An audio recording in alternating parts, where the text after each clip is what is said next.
Radio J. Les rendez-vous de l'Écuge. Lise Gutmann. Radio J. Les rendez-vous de l'Écuge, l'émission qui présente les points de vue et les programmes de l'Écuge. Jean-François Strouf, secrétaire général adjoint de l'Écuge, est avec nous. Bonjour Jean-François. Bonjour Lise. Alors d'abord, on va commencer aujourd'hui, on va jeter un coup d'œil dans le rétroviseur. Où est-ce qu'il est mon rétroviseur ? Voilà, tu l'as trouvé.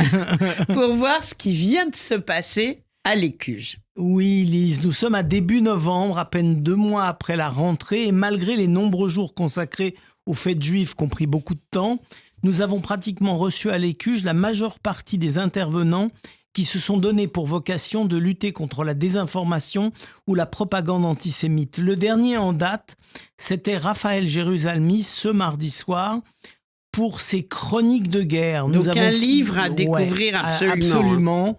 Nous avons fait le plein du plein. Si vous n'avez pas encore entendu Raphaël Jérusalemi sur son livre, c'est le moment de le faire partout. Il va passer dans plein d'endroits. Et puis bientôt sur Radio J aussi. Absolument. Donc nous en sommes sortis encore plus déterminés dans notre volonté de résister à la haine et à la désinformation. Notre méthode à l'Écuge, c'est la culture et ça tombe plutôt bien pour lutter contre le boycott culturel, artistique et universitaire, puisque ces 3 domaines nous concernent du fait que dans nos murs se trouve l'Écuge pour les 2 premiers domaines, ce qui est de la culture et l'activité artistique, et puis le 3e domaine universitaire, comme son nom l'indique, dans l'Institut universitaire Elie Wiesel. Donc ces combats-là sont menés à l'Écuge. Oui. Et d'une certaine manière, la résistance donc qui continue avec un magnifique concert de piano. J'ai envie de dire piano au pluriel, ils vont être de très nombreux artistes et c'est au profit des crèches de l'Aviso en Israël et c'est ce soir à 20h30. Il reste quelques places, précipitez-vous. C'est vraiment pour pouvoir blinder les crèches du pays pour que les enfants puissent, malgré les bombardements, y être reçus avec les jardinières d'enfants en toute sérénité. Jusque-là, il n'y avait pas eu besoin. Aujourd'hui, on sait que c'est important. Alors, une soirée merveilleuse avec des artistes fantastiques, ça vaut le coup pour soutenir les crèches de l'Aviso. C'est pour une bonne cause. Oui. Ce qui est important, c'est quand on peut associer un magnifique spectacle musical avec une bonne cause. C'est pas, je veux dire, Bien tous sûr. les jours, on peut joindre l'utile à l'agréable. Exactement. Et donc, on se retrouve dans une salle pour notamment la crèche de l'Aviso, qui était celle de l'Institut Weizmann, oui. détruite complètement le 13 avril 2024 par un missile iranien. Donc, vous comprenez à quel point c'est important de venir soutenir les causes des crèches de l'Aviso. Je crois qu'il y a 2 crèches. Oui, une de l'Institut Weizmann et une autre plus au centre du pays. Voilà, mais donc en tout cas, quoi qu'il en soit, venez retrouver Laurent Boukobza, Laure Favre-Kahn, Sarah Mayer, Michael Levinas, Olivier Huttman. Qu'on est en train d'entendre. Voilà. Olivier, et qui était mon invité hier. Laurent Soldac, Karine Goutlerner, Yakir Arbib, très chers amis de l'Écuge, puisque Karine, c'est la chef de chœur de notre chorale. Olivier Huttman, et qui était mon invité il y a 2 semaines. Absolument. Olivier Huttman, c'est le patron de Jazz à l'Écuge, celui qui programme depuis 5 ans avec une efficacité, une fidélité et une passion extraordinaire, une passion absolue. Une passion musicale incroyable. Et Sarah Mayer, qui est celle qui programme classique à l'Écuge. Donc c'est une histoire de famille. Oui. C'est une histoire de famille. Elle aussi, elle a une passion. Et tout ça et tous ces musiciens exceptionnels vont consacrer du temps, jouer de la musique au profit de crèches pour les enfants israéliens. Et ça vaut la peine. Coup de chapeau. Et c'est ce soir à l'Écuge, arrivés nombreux. Voilà. Et alors, ce dimanche, donc, on inaugure une nouvelle formule. L'Écuge, c'est du jazz, c'est aussi des conférences. Et alors là, tout se rejoint, c'est des conférences sur le jazz. Je trouvais ça drôle quelque Oui. part parce que on a fait des conférences tout le temps là. Oui. Ces derniers temps, on a C'est eu vrai. beaucoup de conférenciers, Nora Bussini, Historique, politique, voilà. Et là, c'est le jazz en conférence. Génial. Donc ça va s'appeler Jazz à l'Écuge Stories. Ça se déroulera le dimanche à 18h30 et la première séance, elle est donc ce dimanche 9 novembre à 18h30 avec, pour inaugurer ce cycle, Alex Dutil, producteur historique de l'émission Open Jazz sur France Musique. Excusez-moi du peu. Et oui, et une voix emblématique du jazz en France. Et il nous parle de John Zorn. Alors, oui, John Zorn, qui est vraiment Ouais. celui qui a fait connaître la New Jewish Music à New York. Absolument. On l'entend. Donc c'est vraiment la passion pour le jazz en conférence. Comme ça, vous gagnez sur les 2 tableaux. Vous avez les concerts de jazz à l'Écuge et vous allez avoir donc avec ce premier épisode du 9 novembre, Jazz à l'Écuge Stories. Inscrivez-vous, vous allez voir Alex Dutil, c'est quelqu'un de passionnant et c'est pour la bonne cause. C'est la cause du jazz, de la culture, de la musique, des origines juives d'une musique que vous connaissez mais pas forcément Oui. au niveau des origines. Donc c'est très intéressant de pouvoir aussi écouter des conférences sur le jazz. Alors, il faut savoir que le label de John Zorn aussi a touché des juifs, des musiciens juifs, oui, mais le français, comme par exemple, je dis bien par exemple, il y en a eu d'autres, le groupe Otorino de David Konopnicki qui est sous le label de John Zorn. Très bien. Et vraiment, je pense que Alex Dutil, bien sûr, en parlera. Ça va être vraiment passionnant parce que John Zorn, c'est un emblème de la reconstruction de la musique juive qui est passée par les États-Unis et qui est revenue en Europe. Bonifié. Voilà, je ne sais Oui, pas, oui, quand mais même, ouais. transformé en tous Transformé, les cas. ouais, ouais. Ça, c'est sûr.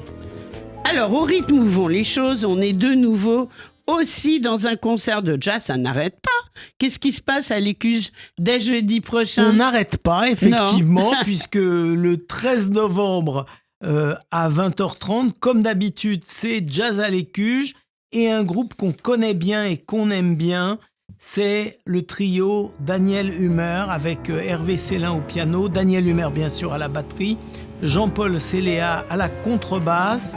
On avait adoré le magnifique concert donné à l'Écuge Oui, il y a 2 il y a ans 2 ans. avec ce trio. Et donc, revenez-y parce que franchement... On les entend là, Ouais, 20 ouais, secondes. on merci écoute. beaucoup Serge.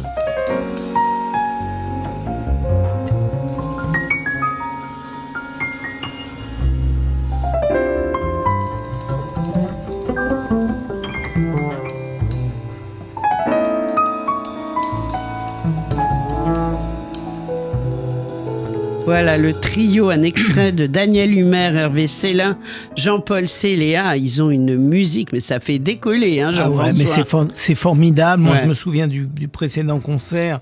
On avait adoré, on avait fait le plein du plein.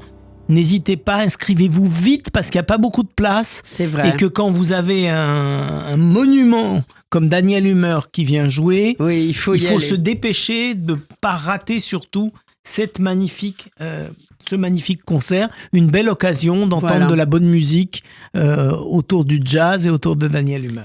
Jeudi 13 novembre à 20h30. Et le volet classique à l'Écuge. On aura fait tout le tour. Hein. On Ouais, parlait de Sarah Mayer tout à l'heure. Ouais. L'Écuge, c'est une ruche musicale. Ce n'est jamais très loin. Ce sera le mercredi 19 novembre à 20h. Et on retrouve Emmanuel Bertrand au violoncelle, Pascal Amoyel au piano. Et c'est sur les notes de l'espoir. Ça concerne la mémoire des des musiciens juifs qui ont joué à Auschwitz, mais c'est pas du tout triste, c'est de la musique exceptionnelle. Parce qu'il jouait de tout, en Il jouait fait, de y tout, compris de la absolument. musique joyeuse. Mais absolument. Voilà. Mais absolument. Et donc, c'est ce que Sarah Mayer nous a expliqué quand elle est venue nous présenter la programmation, qu'en fait, on va entendre de tout, c'est pas Yom HaShoah. Le thème, c'est le bloc 15 ou les notes de l'espoir. On va en savoir plus, mais c'est une façon aussi d'éloigner l'horreur. Absolument. Et donc, ce sera en plus dans une ambiance très particulière qui est celle de jazz à l'écuche, éclairée à la bougie. Non, de classique à l'écuche. De classique à l'écuche, pardon. Et c'est éclairé à la bougie. Et donc, vous vous imaginez que vous avez du jazz, une conférence sur le jazz, du classique à l'écuche éclairé à la bougie, c'est la spécialité de écouter de la musique en étant éclairé à la bougie. C'est une ambiance tellement sympa, tellement C'est particulière. super. Ouais. Ça permet de décoller un peu du quotidien Exactement. et d'entendre de la très bonne musique, et ça vaut vraiment la peine. Donc, Et grâce à Sarah Mayer, donc le dimanche 19, c'est un dimanche, hein. Non, c'est un mercredi c'est un le mercredi, 19. Hein. pardon. Jazz le jeudi, Voilà. les conférences sur le jazz le dimanche et le classique à l'écuche le mercredi. Je vais finir par m'y retrouver. C'est le on y mercredi arrivera. 19 novembre à ne pas rater. Alors, nous rappelons le démarrage des cours et des conférences de l'Institut Elie Wiesel avec un premier cours dès ce mercredi. C'est le cours de Stéphanie Binder. Alors, elle Ou a Binder, je sais pas ouais, comment. donc elle a déjà commencé hier, Oui. mercredi 5 novembre, mais elle va donner d'autres cours les 19, 26 novembre et le 3 décembre sur le thème l'histoire des Juifs et du judaïsme du premier au second temple, ce qui est passionnant. Bien sûr. On va y découvrir énormément de choses. Donc, vous savez que c'est en Zoom et en replay. Si vous voulez récupérer le cours d'hier, vous inscrivez pour les 4 sessions et vous allez avoir le cours replay. aussi, le replay du cours du 5 novembre. Et comme je Voilà. me plais à te le dire, À nous le dire. à chaque semaine, vous vous rappelez que Oui. c'est le Netflix du savoir universitaire. On peut tout entendre en replay quand on a envie. Une fois qu'on s'est inscrit, Bien sûr. on écoute quand on veut, on regarde quand on veut, c'est à dispo. Et c'est important. Alors, le temps passe très vite, Jean-François. Les aspects kabbalistiques de la Bible hébraïque, c'est avec qui et c'est quand? Avec Georges Elias Sarfati, ça commence jeudi prochain, le 13, et sera le 20, le 27 novembre et le 4 décembre, de 19h à 20h30. Donc, inscrivez-vous Toujours en nombreux. Zoom et en replay dans le cadre de l'Institut Elie Wiesel, le Ivrit Social Club dès ce soir. Dès ce soir, inscrivez-vous. 2 villes, Tel Aviv, Jérusalem, un passionnant, la différence entre ces 2 villes. Et on finit par Entre 2 villes, Ben Shteharim. Absolument. Et on finit par la conférence animée par Ronen Gourevitch en hébreu facile en ligne le lundi 10 novembre à 19h30 en ligne via Zoom. Donc, vous avez une palette de choses extraordinaires à pouvoir découvrir immédiatement à l'Écuge. Et le thème, la terre d'Israël pendant la Seconde Guerre mondiale. C'est un vrai sujet, vraiment passionnant. Passionnant, ouais. Et voilà. Alors, un site. L'Écuge, donc ECUJE.fr. Le téléphone. Le 01 53 20 52 52. Et l'adresse Le historique. fameux 119 rue Lafayette dans le 10e. Merci Jean-François, on se retrouve la semaine prochaine, même heure, même studio. Merci. Avec toujours autant de plaisir, Lise. Ouais, pour Merci moi, à Serge. plaisir partagé.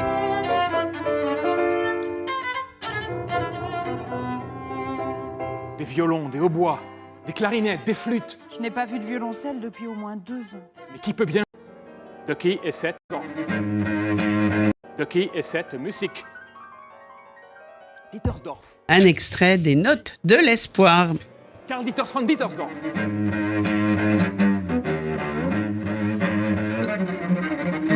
Voilà ce que les hommes ont fait. 10 000 femmes qui ne forment plus qu'une masse grise, qui ne pensent